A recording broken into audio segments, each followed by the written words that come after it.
વાગડ પંથકની ભચાઉ તાલુકા પંચાયતની 20 બેઠકો માટે આગામી 26મી એપ્રિલે યોજાનારી ચૂંટણીના અનુસંધાને ઉમેદવારી પત્ર ભરવાનો અંતિમ દિવસ હોવાથી મામલતદાર અને તાલુકા પંચાયત કચેરી ખાતે સવારથી મેળા જેવો માહોલ જોવા મળ્યો હતો। રાજકીય સામાજિક આગેવાનો અને ટેકેદારોની ઉપસ્થિતિમાં ઉમેદવારોએ નામાંકન ભર્યા હતા। ભાજપના ઉમેદવારોના ફોર્મ ભરતી વેળાએ આગેવાનો કાર્યકરો મોટી સંખ્યામાં ઉપસ્થિત રહ્યા હતા। સિકરા બેઠક પરથી કોંગ્રેસના મનજી રાઠોડે ફોર્મ ભર્યું હતું।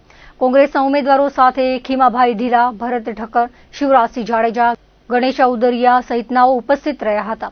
લાકડિયામાં કોંગ્રેસના ગત બેઠકના સભ્ય એવા સુલેખાબેનના પુત્રએ કેસરીઓ કરતાની સાથે જ તેમને ભાજપે ટિકિટ ફાળવાતા તેમણે પણ ફોર્મ ભર્યું હતું। આદોઈ સામખિયાળી, નાની ચિરઈ, ખડીર, ચોબારી બેઠક પર અપક્ષો પણ દાવેદારી નોંધાવે તેવા ચક્રો ગતિમાન થયા હતા।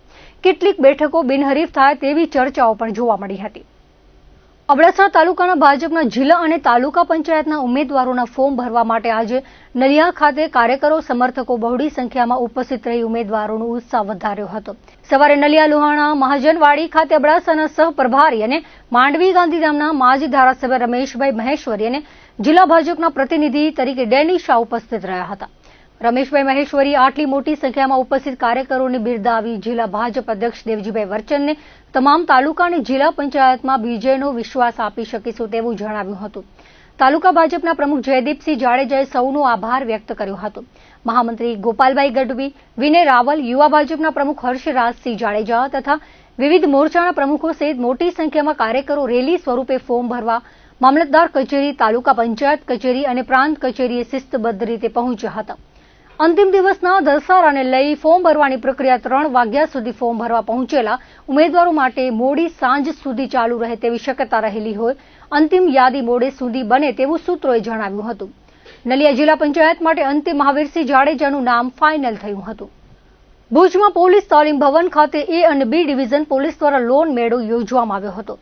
શ્રમજીવી અને મધ્યમ વર્ગના માણસો વ્યાજની ચુંગાલમાં ફસાઈ જાય છે ત્યારે તેઓને સરકારી ધારા ધોરણ પ્રમાણે લોન મળી રહે તે માટે લોન મેળો યોજવામાં આવ્યો હતો, જેમાં range IG Chirag Kordiya, police વડા Vikas Sunda, DYSP Manisha Desai, pro DYSP Patel તેમજ A division PI M R. Nakum, B division PI A M. Herma સહિતના ઉપસ્થિત રહ્યા હતા। Rajkot Nagrik bank, Bajaj gold loan, IIFL, Bandhan bank, Muthoot Fincorp, Axis bank સહિતના પ્રતિનિધિઓ હાજર રહ્યા હતા। ઉપસ્થિત નાગરિકોને લોન બાબતેની સમજ આપવામાં આવી હતી। વ્યાજખોરીની બદીને ડામવા માટે ઝુંબેશ ચલાવાશે તેમ જણાવાયું હતું। बुध सिटी ए डिवीजन और बी डिवीजन के द्वारा संयुक्त लोन मेले का आयोजन किया गया है। इसका कारण ये है कि पिछले कई समय से हमारे पास ऐसे केसेस आ रहे थे जिसमें अर्जदार जो है वो ब्याजखोरी से त्रासित होकर के पुलिस का संपर्क कर रहे थे। तो उन केसेस में कड़क कार्रवाई करते हुए अर्जदार को संतोष प्रदान करने में हम लोग सफल हुए। उसी सफलता से प्रेरित होकर के एक अवेयरनेस कार्यक्रम का हम लोगों ने प्लान किया, जो सरकार श्री का कार्यक्रम भी है कि इस तरह से लोन मेले का आयोजन किया जाए जहां आर्थिक जिनको ज़रूरत हो उनका फॉर्मल इंस्टीट्यूशंस बैंक्स के साथ में, अन्य जो गैर बैंक वित्तीय संस्थाएं हैं उनके साथ में हम संपर्क करवा सकें, ताकि वो एक फॉर्मल इंस्टीट्यूशंस के साथ से जुड़ करके अपनी आर्थिक ज़रूरतों को भी पूरा कर सकें और समय से लोन के चंगुल से भी मुक्त हो सकें। इसके लिए कार्यक्रम का आयोजन किया गया था। बड़ी संख्या में लोग यहाँ उपस्थित हुए हैं। साथ ही साथ इस कार्यक्रम में आदरणीय आईजी सर भी उपस्थित हुए और उनकी ओर से सूचना दी गई कि लोन मेले में उपस्थित किसी भी व्यक्ति को अगर ऐसी जानकारी प्राप्त होती है कि कोई व्यक्ति बिना लाइसेंस के बहुत ज़्यादा ब्याज दरों पर ब्याज की गतिविधि का संचालन कर रहा है तो वो ज़रूर पुलिस का संपर्क करें और उसके खिलाफ कायदेसर कार्रवाई की जाएगी। अभी यहाँ पर हमारे पास में 4 से 5 संस्थाएं यहाँ पर आई हैं अलग अलग, जिसमें से 1-2 बैंक हैं और 2-3 गैर बैंक वित्तीय संस्थाएं हैं। इसके अलावा भी मेले में उपस्थित ना होने के उपरांत भी अन्य संस्थाएं हमारे साथ संपर्क में है। वो जो यहाँ पर मेला में जो लोग उपस्थित हुए हैं वो उन संस्थाओं के साथ भी संपर्क कर सकते हैं। કચ્છની કોમી એકતાના પ્રતીક સમાન સોંદરાળાના શહેનશાહ હાજીપીર બાબાના 3 દિવસીય મેળાને ખુલ્લો મુકાયો હતો। વર્ષોની પરંપરા મુજબ મેળો ખુલ્લો મુકાયો છે। હાજીપીરના ઉર્સને ધર્મગુરુઓ, હિતરક્ષક સમિતિના હોદ્દેદારોના હસ્તે રિબિન કાપીને ખુલ્લો મુકાયો હતો। આ વેળાએ પીર સૈયદ કૌશર અલી શાહ બાપુ, સૈયદ અશગર શાહ બાપુ, અબ્દુલ રાયમા પૂર્વ પ્રમુખ, અખિલ કચ્છ સુન્ની મુસ્લિમ હિતરક્ષક સમિતિ સજ્જાદ હુસેન બાપુ, હાજીપીર વ્યવસ્થાપક સમિતિના પ્રમુખ હાજી અબ્દુરમાન, એએસઆઈ વીડી ગોહિલ, આરડી બગડિયા, નખત્રાણા પીએસઆઈ સહિતના ઉપસ્થિત રહ્યા હતા। આ પ્રસંગે કૌશર અલીશાહ બાપુએ જણાવ્યું હતું કે વર્ષોથી પરંપરા મુજબ સૌના દુઆગીર પીર સૈયદ હાજી મખદુમ અલી બાપુની દુઆથી યોજાતા મેળાની કૌશર અલી બાપુએ ઝુમલની પરંપરા કહી હતી. આ પ્રસંગે આવેલા મહેમાનોનો હાજીપીર પરિવાર કૌશર અલી બાપુએ સૌને શાલો પહેરાવી સ્વાગત કર્યું હતું. હાજીપીર મુજાવર પરિવારના સભ્યો સહિતના ઉપસ્થિત રહ્યા હતા. મેળા દરમિયાન મુજાવર પરિવાર તેમજ ધર્મગુરુઓ અને આગેવાનો દ્વારા ચાદર પોશી કરવામાં આવી હતી. હાજીપીર દરગાહ ઉપર લોકો મોટી સંખ્યામાં માથું ટેકવા આવી રહ્યા છે. મેળામાં હાજીપીર પોલીસ સ્ટેશનના પીએસઆઈ વીડી ગોહિલના માર્ગદર્શન તળે કોઈ અનિચ્છનીય બનાવ ન બને તે માટે 1 DYSP, 4 PI, 12 PSI, 300 police, SRP, border wing, GRD હોમગાર્ડના જવાનો મેળાની સુરક્ષામાં તૈનાત રખાયા છે. પાણી પુરવઠા બોર્ડ દ્વારા લોકોને નરાજ સંપથી હાજીપીર પાણીના સંપ સુધી 24 કલાક પાણીની વ્યવસ્થા કરવામાં આવી છે. દૂર દૂરથી આવતા શ્રદ્ધાળુઓ માટે એસટી વિભાગ દ્વારા બસોનું સંચાલન કરવામાં આવ્યું છે. મેળામાં ખાસ કરીને વંદે માતરમ, ચિચોડાવાળા ઝાકીરભાઈ દ્વારા અલગ અલગ રાઇડ્સો લગાડવામાં આવી છે, જે મેળાનું આકર્ષણ રહ્યું છે. હાજીપીર દરગાહને રોશનીથી શણગારવામાં આવી છે. रहमतुल्लाह ताला अलैना और उस प्रसंगे कच्छ सुन्नी मुस्लिम हितरक्षक समितिના પ્રમુખ પૂર્વ પ્રમુખ જનાબ અબ્દુલભાઈ રાયમા સાહેબ, અશરફ બાવા સાહેબ તેમજ તમામ પોલીસના પીઆઈ સાહેબ શ્રીઓ, અધિકારી શ્રીઓ અને હિન્દુ મુસ્લિમ આગેવાનો અહીં ઉપસ્થિત રહ્યા હતા અને કોમી એકતા સાથે આ મેળાનું અહીંયા ઉદ્ઘાટન કરવામાં આવ્યું હતું. હાજીપીર રહેમતુલ્લાહ અલૈહ જેઓએ એક ગૌવંશને બચાવવા માટે પોતાના પ્રાણોની આહુતિ આપી અને સમગ્ર ભારત વર્ષ માટે એક કોમી એકતાના મસીહા અને પ્રતીક બની ગયા. તેઓના દરબારે હિન્દુ મુસ્લિમ સમાજના તમામ આવતા પદયાત્રીઓને હું આવકારું છું. તેમજ આ મેળા પ્રસંગે કચ્છની તમામ જનતાને ખૂબ ખૂબ શુભકામનાઓ પાઠવું છું અને પ્રશાસનનો પણ ખૂબ ખૂબ આભાર વ્યક્ત કરું છું.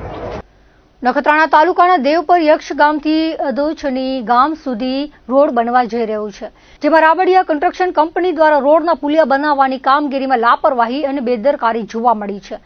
આણંદસર ગ્રામ પંચાયતના ચેરમેન કરસન સિજુએ જણાવ્યું હતું કે તેઓએ સ્થળની મુલાકાત લીધી અને કોન્ટ્રાક્ટરના જવાબદાર વ્યક્તિ સુપરવાઇઝરને પૂછપરછ કરી કે રસ્તામાં આવતા પુલ બનાવવા માટે જે ખોદકામ કરેલ છે ત્યાં રોડ પર કામ ચાલુ છે તે અંગેનું ચેતવણી દર્શાવતું નિશાન કે કોઈ પણ જાતનું સૂચના બોર્ડ મૂકેલ નથી. તો તે અંગે સ્થળ પરના જવાબદાર સુપરવાઇઝર કહેલ કે આમ જ બધે ચાલે છે એવો ઉડાવ જવાબ આપવામાં આવેલ હતો.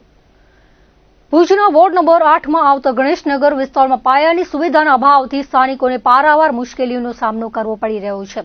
અહીંના ટાવર કોલોનીમાં રોડ, લાઇટ, રસ્તાઓ, ગટરની સમસ્યાથી હવે લોકો ત્રાસી ગયા છે.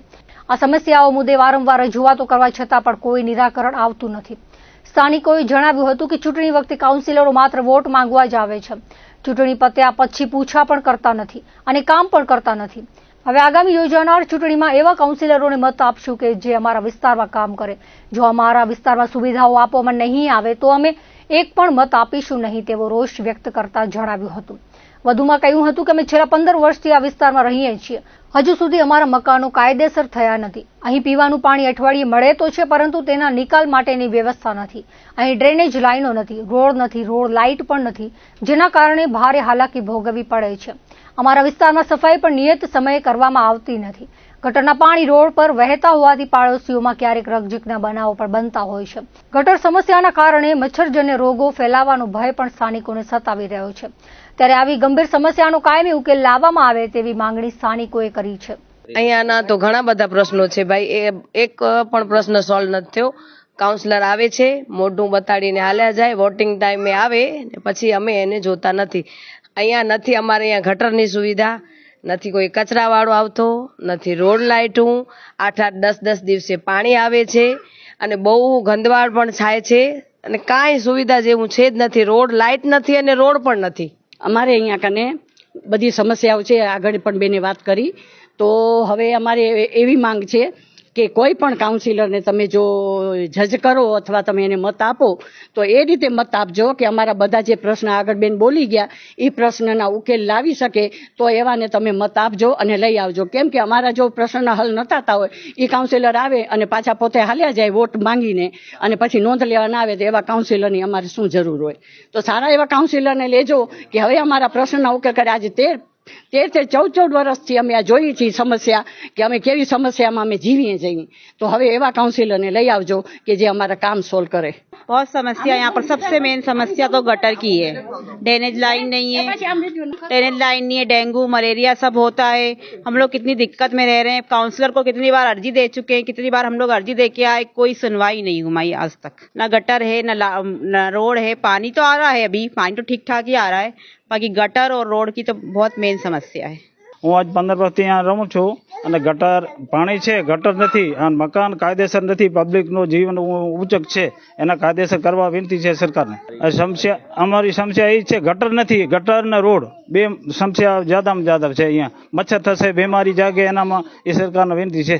નગરપાલિકા ચૂંટણી આવે છે, અહીંયા કોઈ પૂછા નથી કરતો. 5 વર્ષ થઈ ગયા, અહીંયા કોઈ આવ્યો નહીં પૂછા શું છે, કોઈ પબ્લિકને તકલીફ શું છે, કેવી રીતે છે, એ બધું કોઈ પૂછા કરવા નથી આવતો. ખાલી મત વાટે જ આવે છે, બીજો કોઈ પૂછા નથી કરતો. કોઈ તકલીફ પબ્લિકને શું છે એ પ્રમાણે બધું સરકારને વિનંતી છે અમારી. અમારું કામ કરે, અમારી પૂછા કરે એ પ્રમાણે કરે. કાઉન્સિલ પોતાનું પૂરું થઈ ગયું ચૂંટાઈ પછી કોઈ આવતો નથી, પૂછા નથી કરતો. પબ્લિક તમને તકલીફ શું છે એવી રીતે એવો માણસ ન જોઈએ. અમને જે પૂછા કરે એને ચૂંટણી મત દેવા જરૂરી છે. અમારી વિનંતી છે કે તમે અહીંયા ગટરો બનાવો, રોડ બનાવો ને કાયદેસર કરી દો. પબ્લિક બધા પૈસા ભરવા તૈયાર છે. મત માટે જ ખાલી કાઉન્સિલર આવે છે, પછી કાંઈ પૂછા કરતા નથી કાંઈ કામ કરતા. અને જ્યારે હવે એકે મત તમને મળશે નહીં ગણेशनगरમાંથી. ये यहाँ तो सब समस्या खराब चल रहा है. ना गटर है, ना पानी का कोई सुविधा है. पानी तो का सुविधा तो है, पर पानी बहाने का सुविधा नहीं है. आयु दिन मगजमारी होती रहती है. यहाँ वोट के लिए तो 100 बार लोग दौड़ते हैं, पर हमारे समस्या दूर करने के लिए कोई नहीं आता है. પશ્ચિમ રેલવેના અમદાવાદ મંડળમાં Mumbai Ahmedabad high speed rail project હેઠળ મણિનગર અમદાવાદ રેલખંડ પર અત્યંત જટિલ અને ઉચ્ચ સ્તરની એન્જિનિયરિંગ કામગીરી સફળતાપૂર્વક પૂર્ણ કરવામાં આવી હતી. કિલોમીટર 497 પર સ્થિત પિલર નંબર 5 પર પ્રીકાસ્ટ આરસીસી પોર્ટલ બીમનું સફળ પ્રક્ષેપણ કરવામાં આવ્યું હતું, જે ભારતીય રેલવેના ઇતિહાસમાં એક મહત્વપૂર્ણ તકનીકી સિદ્ધિ તરીકે નોંધાયું છે. રેલ પ્રબંધકની ઉપસ્થિતિ અને દેખરેખ હેઠળ કાર્ય સફળતાપૂર્વક પૂર્ણ કરવામાં આવ્યું હતું.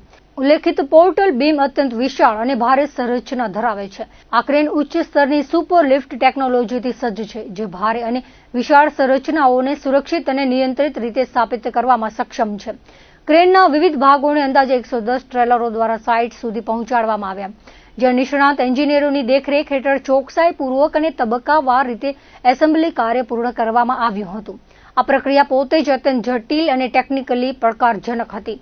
આ અદ્યતન ટેકનોલોજી અને સુવ્યવસ્થિત યોજનાના ઉપયોગથી માત્ર કાર્યક્ષમતામાં વધારો થયો નથી, પરંતુ સમયની નોંધપાત્ર બચત પણ સુનિશ્ચિત થઈ અને ઉચ્ચતમ સુરક્ષા ધોરણોનું સંપૂર્ણપણે પાલન કરવામાં આવ્યું હતું. ભુજ શહેરના જ્યુબિલી ગ્રાઉન્ડ ખાતે જેઓ ગ્રુપ અને વાલ્મીકી સમાજ દ્વારા આયોજિત ક્રિકેટ ટુર્નામેન્ટની 3જી સિઝનનું રવિવારે ભવ્ય સમાપન થયું હતું. સતત 4 રવિવાર સુધી ચાલેલી આ રમત સ્પર્ધામાં કુલ 8 ટીમોએ ઉત્સાહપૂર્વક ભાગ લીધો હતો. ગત 5મી એપ્રિલના રોજ રમાયેલા ફાઇનલ જંગમાં મનસ્વી 11 અને હિરાણી સ્પોર્ટ્સ 11 વચ્ચે રસાકસી ભર્યો મુકાબલો ખેલાયો હતો, જેમાં શાનદાર પ્રદર્શન કરી હિરાણી સ્પોર્ટ્સની ટીમ ચેમ્પિયન જાહેર થઈ હતી. સ્પર્ધાના અંતે આયોજિત ઇનામ વિતરણ સમારોહમાં વિજેતા ટીમોને વિવિધ દાતાઓના સૌજન્યથી ટ્રોફી અને રોકડ પુરસ્કાર આપી પ્રોત્સાહિત કરાયા હતા, જેમાં પ્રથમ સ્થાન પ્રાપ્ત કરનાર વિજેતા ટીમને ટ્રોફી સાથે ₹5100 અને દ્વિતીય ક્રમે રહેલી રનર્સઅપ ટીમને ટ્રોફી સાથે ₹3100નું ઇનામ એનાયત કરવામાં આવ્યું હતું.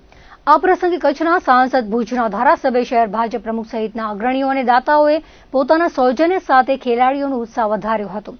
આ સમગ્ર ટુર્નામેન્ટને સફળ બનાવવા માટે યુવાનોએ ભારે જહેમત ઉઠાવી હતી. સારસ્વતમ સંચાલિત પી હાઈસ્કૂલ નિરોણામાં નખત્રાણા તાલુકા કાનૂની સેવા સત્તા મંડળ દ્વારા વિદ્યાર્થીઓમાં કાનૂની જાગૃતિ લાવવાના હેતુસર વિશેષ કાર્યક્રમનું આયોજન કરવામાં આવ્યું હતું. કાર્યક્રમમાં વિદ્યાર્થીઓએ ઉત્સાહપૂર્વક હાજરી આપી અને વિવિધ કાનૂની મુદ્દાઓ અંગે મહત્વપૂર્ણ માહિતી મેળવેલ હતી. શરૂઆત શારદીય વંદનાથી કરવામાં આવી હતી. આચાર્ય ડોક્ટર VM ચૌધરીએ ઉપસ્થિત મહેમાનોનું શાબ્દિક સ્વાગત કરી તેમને પુષ્પગુચ્છ અર્પણ કરી અભિવાદન કરાયું હતું. આ પ્રસંગે નખત્રાણા તાલુકા કોર્ટની ઈ સેવા PLV જયશ્રીબેન જોશીએ નિઃશુલ્ક ન્યાય વ્યવસ્થા, કાનૂની સહાય, કાનૂની જાગૃતિ તેમજ ગ્રાહક સુરક્ષા જેવા મહત્વપૂર્ણ વિષયો પર સરળ ભાષામાં માર્ગદર્શન આપ્યું હતું. તેમણે વિદ્યાર્થીઓને પોતાના હકો વિશે સજાગ રહેવા અને જરૂર પડે કાનૂની સહાયનો લાભ લેવા પ્રેરણા આપી હતી. એડવોકેટ નિકેશ ઠક્કરે બાળ અપરાધ, ડિજિટલ હેરેસમેન્ટ, સોશિયલ મીડિયાનો જવાબદારીપૂર્વક ઉપયોગ, ધરપકડ સંબંધિત કાનૂની જોગવાઈઓ તેમજ વાહન વ્યવહાર કાયદા અંગે વિસ્તૃત માહિતી આપી હતી. વિદ્યાર્થીઓને કાયદાનું પાલન કરી સજાગ અને જવાબદાર નાગરિક બનવા માર્ગદર્શન આપ્યું હતું. કાર્યક્રમમાં એડવોકેટ પરસોત્તમ નઝાર તેમજ નખત્રાણા કોર્ટના લીગલ આસિસ્ટન્ટ જ્યોતિબેન સુથાર ઉપસ્થિત રહ્યા હતા. અંજારના આસાબા વેબ્રિજ પાસે આવેલી મોડર્ન ગેરેજમાં યુવાન પર છરી વડે હુમલો કરી હત્યા કરવામાં આવી હતી, જે બાબતે અંજાર પોલીસમાં ફરિયાદ કરાઈ હતી. આરોપી અને મરણ જનાર ગાંધીધામની ગેરેજમાં કામ કરતા હતા. મહાનગરપાલિકાની દબાણ હટાવ ઝુંબેશમાં ગેરેજ કપાતમાં જતા બંધ થઈ હતી. હતભાગી પરેશભાઈ આસાબા વેબ્રિજ પાસે કુટુંબી મામાની ગેરેજ આવ્યા હતા. આ દરમિયાન આરોપી અંજારના બાદરોઈનો હાલે આદિપુર ઝુંપડપટ્ટીમાં રહેતો બાબુ ઉર્ફે દીપક મહેશ્વરી આવ્યો હતો અને પરેશભાઈ છરી વડે હુમલો કરી હત્યા નિપજાવી બાઇક મૂકી ભાગી ગયો હતો. અંજાર પોલીસે આરોપીને ઝડપી લીધો હતો. તેણે કબૂલાત આપી હતી કે તે ગાંધીધામમાં મરણ જનાર સાથે રિયલ મોટર ગેરેજમાં કામ કરતા હોય રૂપિયા લેવાના બાકી હતા. રૂપિયા આપતો ન હતો અને ફોન પણ ઉપાડતો ન હોય મનદુખ રાખી છરીના ઘા માર્યા હોવાનું જણાવ્યું હતું. દર્શક મિત્રો હતા ત્યાર સુધીના કચ્છુદર ટીવી સમાચાર. ફરી મળીશું નવા સમાચારો સાથે, નવી અપડેટ સાથે. ત્યાં સુધી મને રજા આપશો. નમસ્કાર.